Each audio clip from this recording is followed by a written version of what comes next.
మన్సూర్ మొహిద్దీన్ స్నేహితురాలు రూపేందర్ సహకారంతో IYS Rakshak foundation ఆధ్వర్యంలో చైతన్య బదిరుల పాఠశాలలో చిన్నారులకు కావలసిన నిత్యావసరాలు అన్నదాన కార్యక్రమం నిర్వహించారు. కార్యక్రమంలో ఫౌండేషన్ చైర్మన్ కాసిం బోలి మాట్లాడుతూ దివ్యాంగులైన చిన్నారులతో గడపడం చాలా ఆనందంగా ఉందని అన్నారు. స్కూల్ యాజమాన్యానికి ఇంతటి మహత్ కార్యాన్ని తన చేత చేయించినందుకు ప్రవాస భారతీయులు మొహిద్దీన్ రూపేందర్లకు కృతజ్ఞతలు తెలిపారు.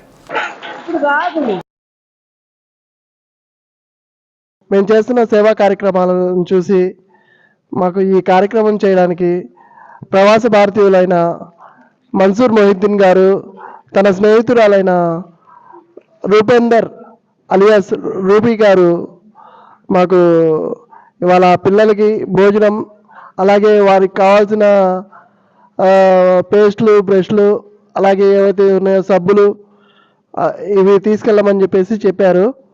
అలాగే వారి కోరిక ప్రకారం వారు కోరినట్టు మొత్తం తీసుకొచ్చి మన పిల్లలతో కాసేపు గడిపి ఆనందంగా వాళ్ళకి భోజనం పెట్టాలని చెప్పేసి శ్రీ సత్య న్యూస్లో నేటి మాట.